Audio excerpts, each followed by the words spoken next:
the day I left, his ex told me what he was. The room started to spin, and I only knew one thing, which was that he didn't have empathy. And I thought, I can't be with someone who has no empathy. I left, and I shook for 9 days like a drug addict in this trauma bond, waiting for him to fix it again. Got through that, and then just jumped into educating myself everywhere I could to find out what this was, and got just really learned. I made this my passion and my business to sort of get super clever about what this was. Are you, or have you ever been in a narcissistic abusive relationship? You might not even know. Narcissism itself has become quite a buzzword. It is all over social media, all over the internet. And sometimes with all this content, you're sitting there wondering, am I in something that's narcissistic, or does this person, if I'm in the relationship myself, be it a partner, a friend, or a family member, do they have narcissistic personality disorder? Because there is a big difference. And sometimes you're even more confused. This psychological and emotional abuse can be extremely damaging. The wounds may not be visible. And sometimes you don't even know you're in it, right? You blame yourself. You think, I need to change. What can I do to make things better and correct the wrongs? Well, it's like I always say, narcissists spend the rest of their life blaming you for things they've done, right? And from firsthand experience, it is exhausting, it is scary, and you wonder if you're ever going to get out. Well, there is a way out. And we're going to talk about that today. And Vanessa Reiser got out as well. She's a licensed therapist. She's an expert in narcissistic abuse. And she became one because she is also a survivor, and she is brave. And I've been following her journey for a number of years because this gal is not quiet about her own story and how she's on this mission to raise awareness about an issue that, get this, impacts over 158 million Americans. That's a lot of people. That's just in the US. And by the way, that's not just women, that is men and those who identify as, because everyone can be impacted by a narcissist. And from that, she's been hitting the road, running for the cause, like literally running across states in a wedding dress, by the way. And her next stop is in Connecticut. That's where she's going the 1st and 2nd of June to honor survivors during World Narcissistic Abuse Awareness Day, which is on June 1st. So on this episode of HIListically Speaking, you'll not only get to know Vanessa and her story, but you're also going to learn more about the difference between narcissism and narcissistic personality disorder. There is a big difference because we're all a little bit narcissistic. I mean, let's be honest. And she's also going to share the warning signs if you think you or someone you love is in a narcissistic, abusive relationship. You know, that's the signs you need to get the support you need. Plus, how you can support Vanessa and follow her as she runs through the nutmeg state, which is coming up, right?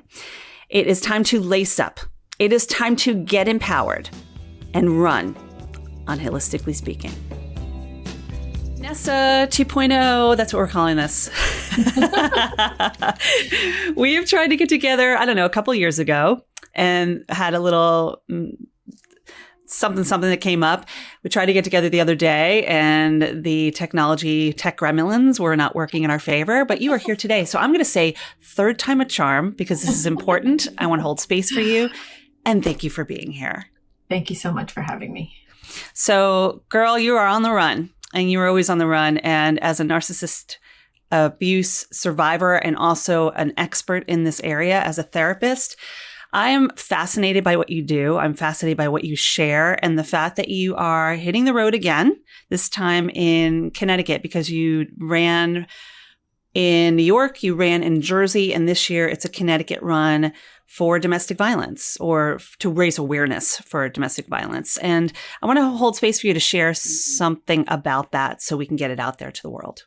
Yeah, so we did 285 miles across the entire state of New York in 2021 in a wedding dress to raise awareness for narcissistic abuse, which is an insidious form of domestic violence.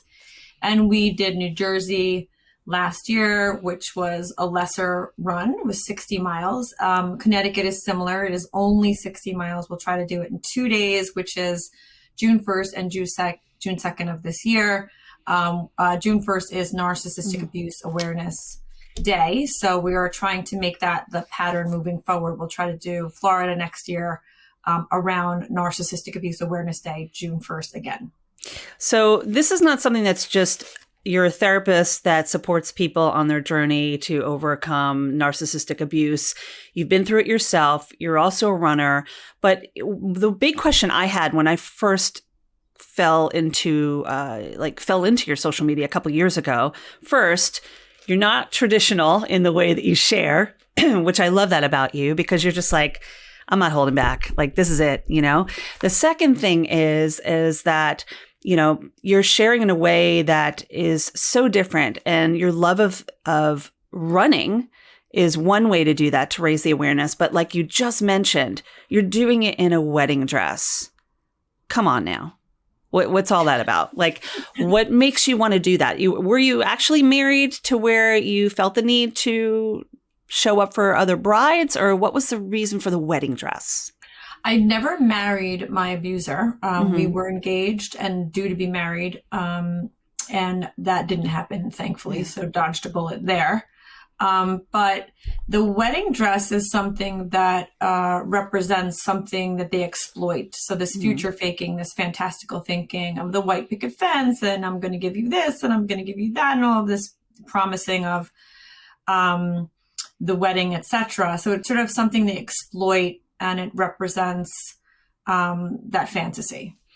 Yeah, and I think that's one reason why I identified with it, because as someone who is also a survivor of narcissistic abuse, I resonated with that. And the idea for me is never to throw that person under the bus. It's their journey. And as we know, with those who are narcissists, it's very hard for them to change their behavior or even know that they have a behavior to change, because as we know, the narcissist spends the rest of their life blaming you for things that they've done, right? So it really resonated with me. And before we go any further, I do want to give you the opportunity to share what the difference is between a narcissist and somebody who has narcissistic personality disorder. And we discussed this prior, and I love the way you shared it. I think we all have narcissistic tendencies. Let's say if I were hungry, I needed a Snickers bar, and I was just sort of in a pissy mood or being just a flat out jerk, or I could have some hormonal thing happening in my life, or I could be sleep deprived. There are points in our lives where we aren't the best versions of ourselves for a variety of different reasons and many variables. It could just be exhaustion, hunger, as I mentioned. But that feeling of wanting to like be a jerk and maybe, you know, be the worst version of yourself is pervasive and pathological with somebody with NPD. So they live in that space. They are constantly trying to one up others. It's as if their baseline were lower. So if your baseline is here, theirs is lower. So they're constantly pulling people down into that dark space to make themselves feel better. So, you know, it's different than having a bad day or a bad moment or a bad week even. This is something that is pathological. We measure it in millimeters versus miles. They don't change. And they stay in that lower baseline for their entire lives. There's very little data that suggests that they can move away from that. And very few outliers. Yeah, but it is possible. I would say probably with inpatient treatment, probably a facility, maybe a sex addiction center where they were, you know, talking about empathy all day, every day. So, you know, very few people are going to go into that situation, and certainly it would be expensive, and there would be a lot of resources that would need to go there. But the first thing is the narcissist has to want to change. Exactly. The narcissist doesn't, because they like the way they are. They think they're quote unquote winning. You know, they think people with empathy are losers, suckers, like they're getting played. You know, they think of life as a game, and so they're not particularly insightful, and they don't care or want to change. And that's, I think, the biggest barrier. And that hit the nail on the head right there. Like the fact that they think it's a game, and you're sitting there as the partner that's wanting things to work out, that's wanting it to be better. And many times, and this is just my personal story, you start thinking you did something wrong. Like they're working on you. They are working it and they are loving every moment of it. And what would your advice be for somebody who is in a relationship like that? Because I know when I was in it, I didn't even know I was in it until you get pushed so far that you're like, I'm done, you know?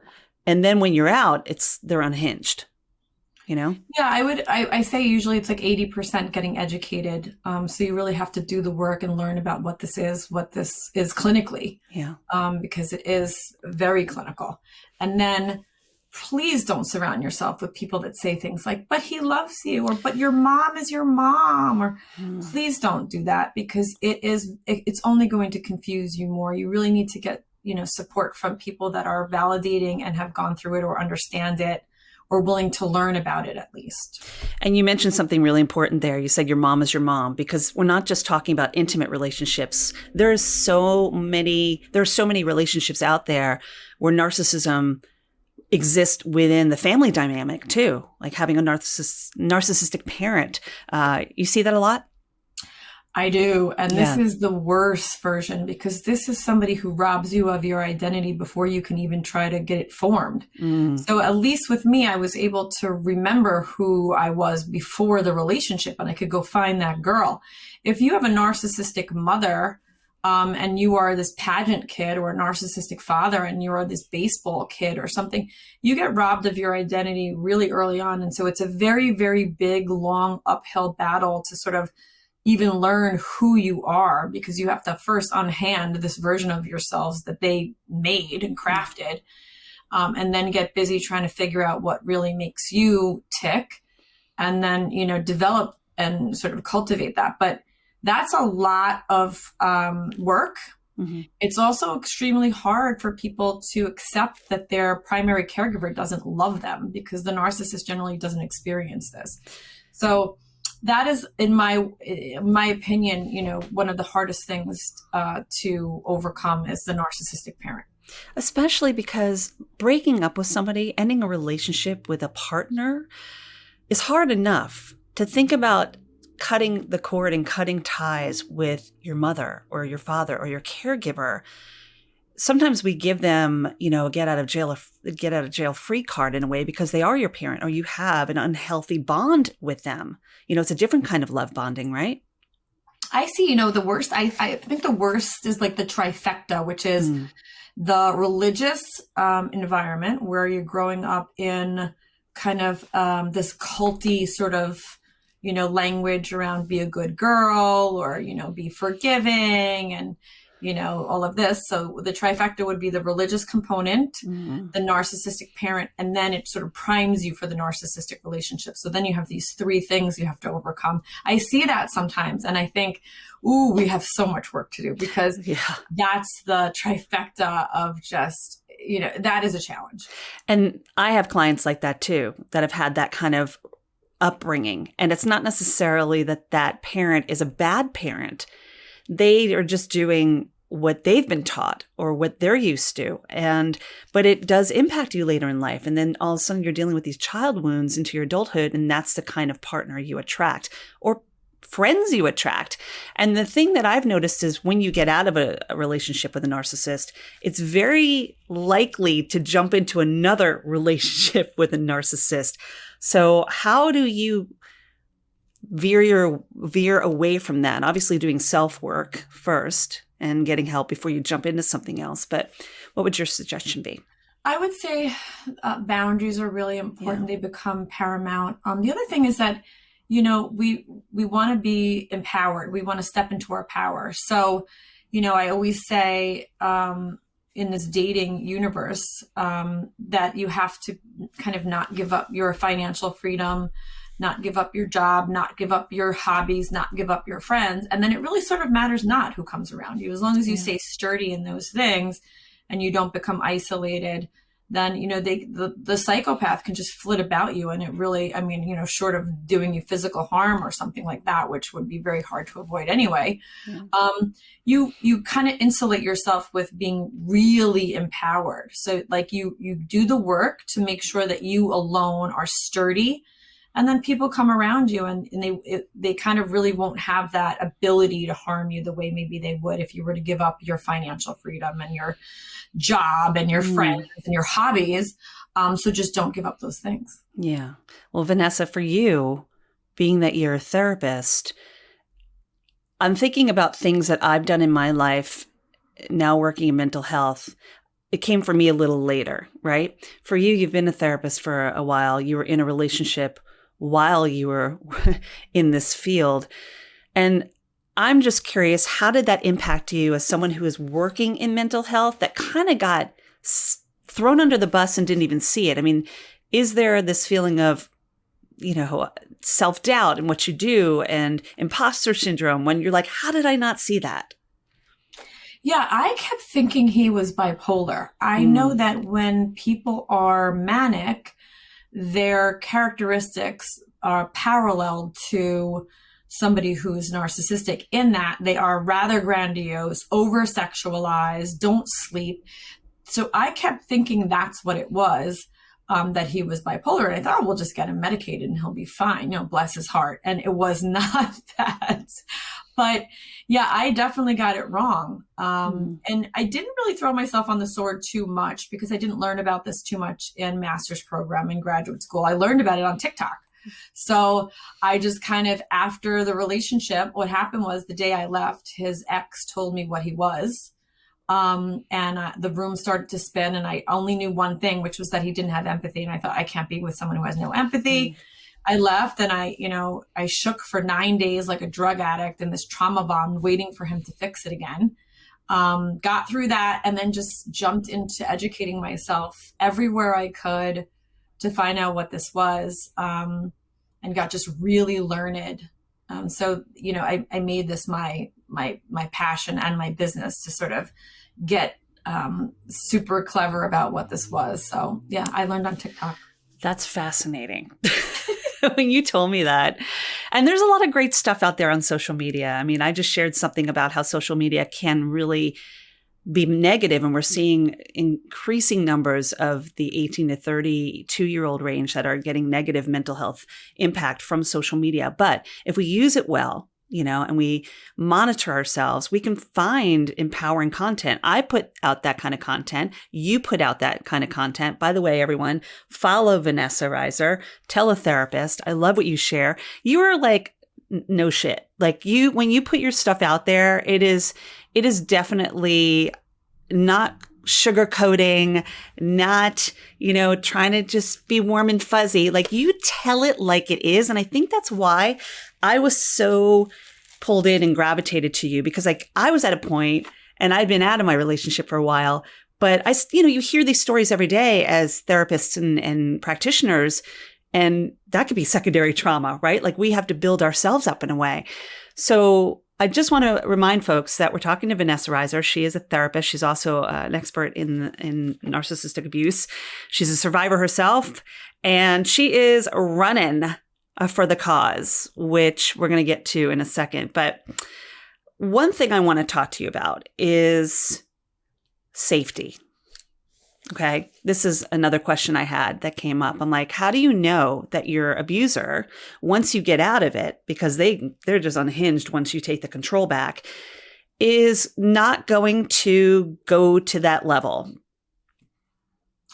Yeah, when I left, I had to endure him going after my social work license, which he promised, him telling me he was going to destroy me, slashing my tires on my car, threatening all of my friends from a burner phone, text messages, 18 criminal charges filed. So the smear campaign and the narrative that he was trying to create around me and the false accusations really brought me to my knees, because as a single mother, I put myself through USC, which isn't cheap, to get my MSW, and it means everything to me. And he knew that. He knew that I had a voice and I was going to, you know, do important things. He knew that I loved what I did. I only got my master's at 42 years old. So Amazing. the fact that, you know, he was going to go for that, it just rattled me. It was the scariest thing I could have ever imagined. So, you know, was I safe? No, I was traumatized. I was afraid he was going to kill me. I still think about that. Sometimes I run with a GoPro. I have cameras everywhere. But I do believe that, you know, I vacillate. I'll be honest. I do vacillate. Sometimes I'm thinking it's just puffing out the feathers, intimidating. And then I wonder about the impulsivity of it all, you know, the sociopathy of it all. So I'm not sure.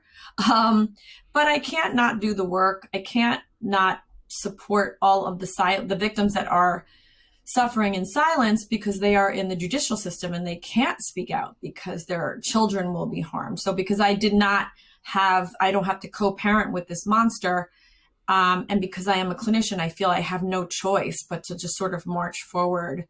You know, I kind of can't.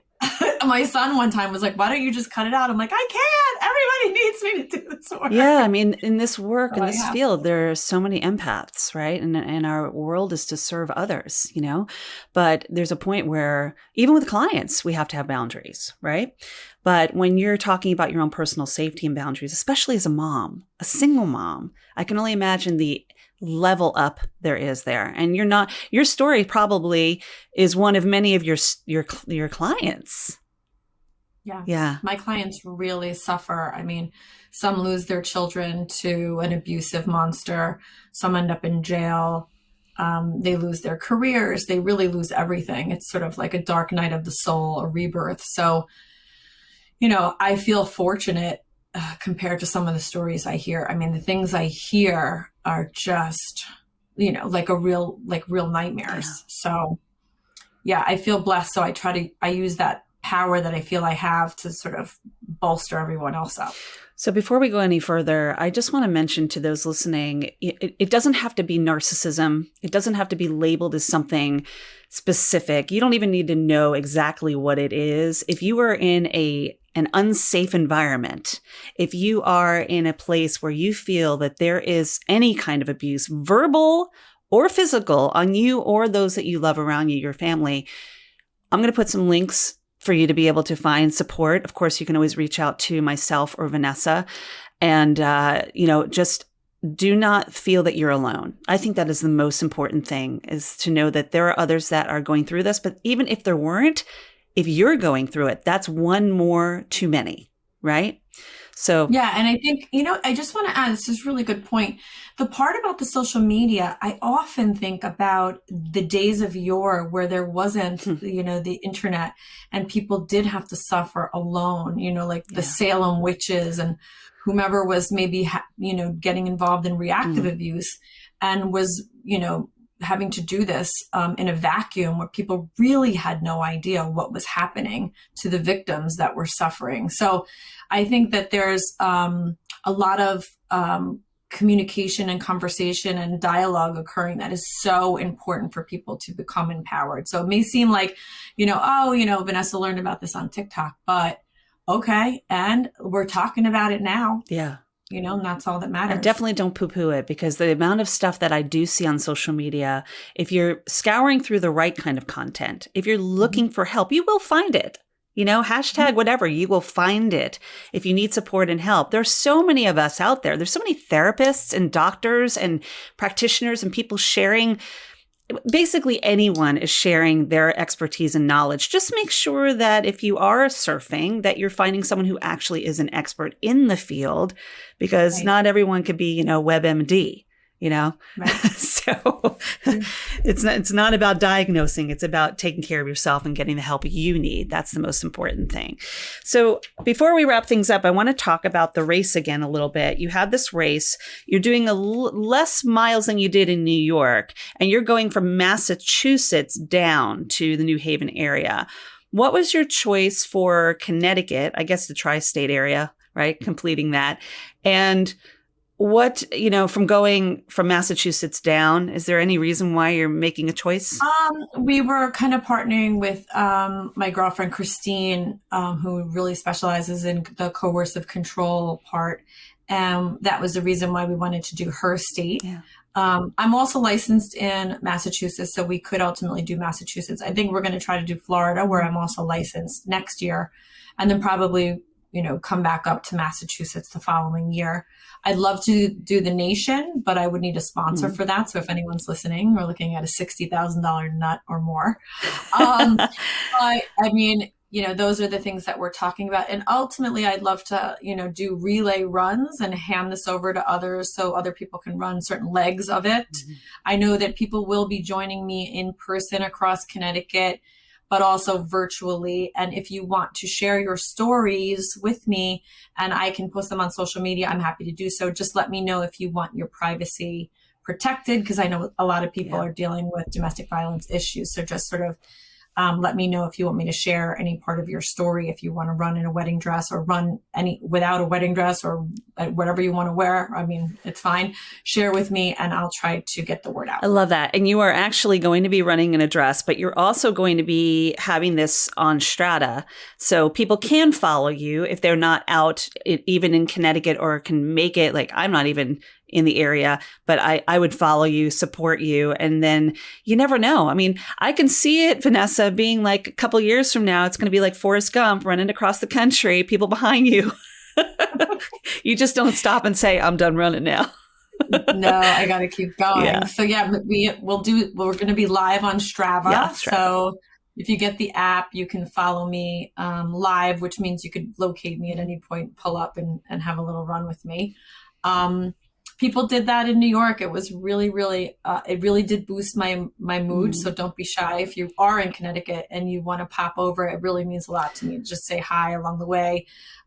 Give me a little sip of water and say hi to my friends who'll be Sherpa-ing me. But we have a great time. We have so much fun. My girlfriend, Natalie, who's also an Ironman, she'll be with me for most of it. And she's a glutton. She pushes me really hard, too hard probably. But she's also 10 years my junior, so she's not as wounded and banged up as I am. And then, my Sherpa Vinny will be there as always. He's the most amazing coach. So he feeds me water and food about every 6 miles. But we really do have a good time. So, don't be shy. Come hang out with us. Are you kind of going down the 95 corridor, but obviously not on 95? I don't know. My friend TJ does the route. Yeah. I have it. Well, we're going to post it. We're going to put the Strava link in there so people can follow you. Come out with signs, bring you water, whatever you need. Just be supportive. You might get a couple ladies out there in a wedding dress. And by the way, it's not just women that are, survivors of domestic abuse. Let's be really honest here. It is men, women, those who identify as. So if you want to support this cause, World Narcissistic Abuse Survivor Day, or Awareness Day rather, is June 1st, but you're running on the 2nd and the 3rd from Massachusetts. We're running on June 1st and the 2nd. I'm sorry, 1st to the 2nd down from Massachusetts to Connecticut, through Connecticut. So this is a really amazing opportunity. And I think the other question I have for you is, was this actually originally the dress that you had for your wedding? The original dress, I run parts of the race in. So I ran the first leg of New York in it, and I ran across the George Washington Bridge in it, which was so cool. I think I saw you. Yep. It was so cool. So we did a little change up because we had to kind of modify things because of the length of the run. Some people have donated their dresses to me of loved ones that have dealt with very, very serious domestic violence issues. So to have these dresses is very profound, and it's such a gift. Some of them don't fit me. Some of them are a little tight. Some of them are a little heavy. So we plan on modifying them for future races, or, some people can run alongside me for short legs in them. So we're sort of doing this, we're a little green. We're trying to figure out how to manage them.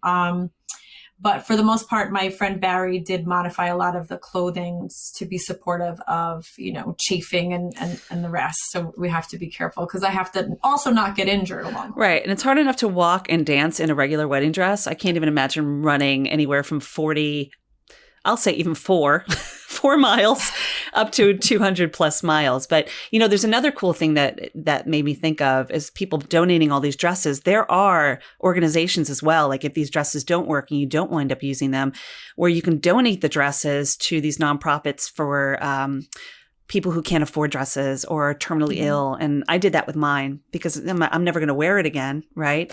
And it gives somebody else a chance to have a wedding. If it's a good marital situation, go for it, right? Yeah, amazing. Yeah, we've thought about also doing even fashion shows with them to raise some money for domestic violence.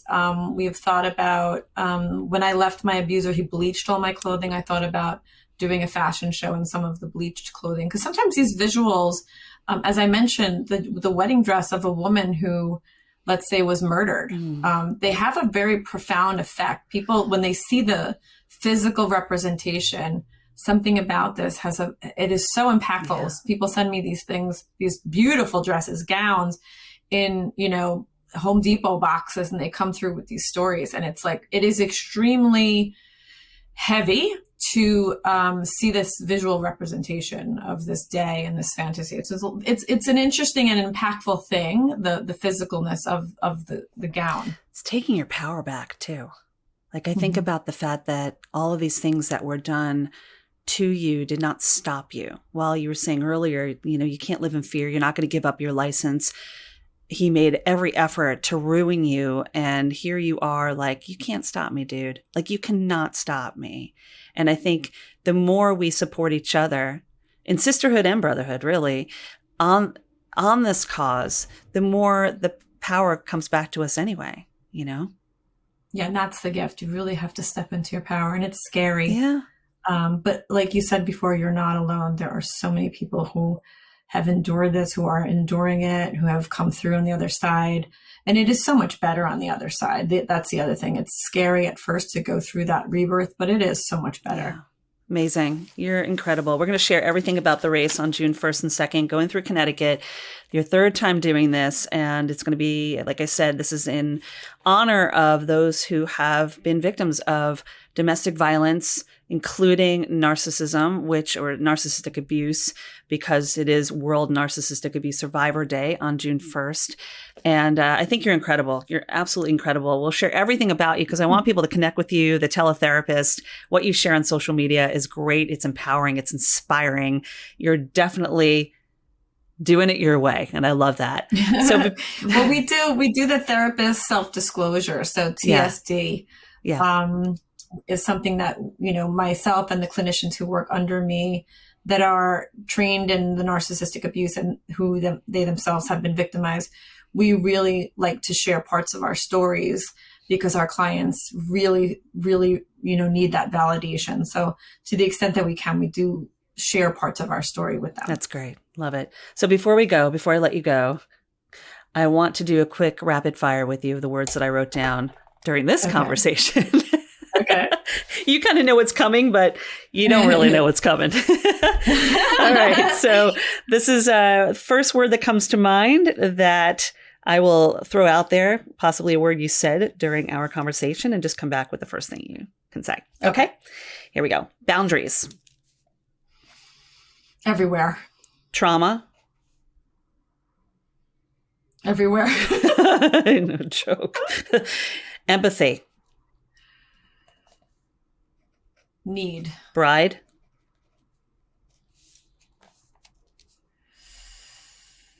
Careful. Safety.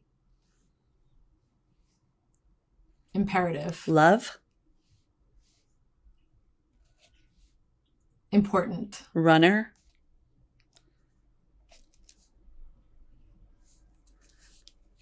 Friend. Narcissist. Foe. Healthy. Every day. Yeah. That's something we're constantly working on every day, right? Definitely. I agree with that. I think one thing I wanted to ask you that I didn't get a chance to, but I did like that we chatted about it last time, is the idea of you becoming a runner. If you have just a quick minute to talk about that. You weren't always a runner, right? No, I was overweight in my youth. I think probably to insulate myself from some sexual abuse that I experienced as a young child. So probably insulated myself with eating and weight. My parents were not overweight, and there was no reason for me to be. And then in my 20s, I lost over 70 pounds just from diet and exercise. And I kind of got the bug and I started to run. It was the poor man's sport. So I just put the sneakers on and walk, run. And then I just fell in love with it. It became very therapeutic. And I still feel that way about it to this day. It's just sort of my time. I put on the music and it just get into my head. And that's where I had the idea to run in the wedding dress. I get some of my best ideas just running. There have been days where, I have seen situations with like Black Lives Matter or things that are systemic issues, let's say, as being like a super empath. I would see like the COVID or things where people were really suffering, and I will just run it out. And it's just my therapy. So I've had rage runs, I've had, crying runs, depressing runs, happy elation runs, every kind of run. But that's just my thing. It makes me feel very grounded and empowered. Love it. We all have to find our thing, right? You have to find something that brings you joy and just gives you a chance to just be empowered. Thank you so much for being here. I am so glad to know you, and just, I know this is the beginning, and I can't wait to share you. And I'm elated to see what happens next. I'm excited to see what happens next for you. So thanks so much, Vanessa. Thank you so much. Thank you. Keep running. If you want to connect with Vanessa, support her on the race June 1st and 2nd, and even show up and be part of the solution to bring awareness to domestic violence and narcissistic abuse, I shared all of those links in the podcast notes just for you or someone you love. And let me add, I'm adding some additional links here because I think this is really important. If you or someone you know, someone you care about, is in an abusive relationship, it does not have to be narcissism. If they are in danger, any domestic violence situation, there is help and you are never alone. I'm adding those links in the listen notes as well. Please be sure to reach out to someone you know and let them know, because there is help and there is support. You can also reach out to me as a trauma-informed mental health practitioner and also survivor. I am in your corner. And if I can't personally help you, I will find someone who can. That link to connect with me in the notes, and that is a great way to find out more about that. It's also in every episode. So if you ever resonate with anything I'm talking about, there's always a way to get in touch with me. I make myself available. And like I said, if I cannot personally help you, I will find somebody who can. HIListically Speaking is edited by Two Market Media with music by Lipbone Redding and listened to by you. My dear listener, whether you are listening or you're tuning in on YouTube, I appreciate you. You are here for a reason, and it does not go unnoticed. And a final thought. The moment that you start to wonder if you deserve better, you do. Let me say that again. The moment you start to wonder if you deserve better, you do. It's as simple as that. And your safety and the safety of those around you is more important than anything. So never forget your power. And remember, I love you. I believe in you. And I will see you next week.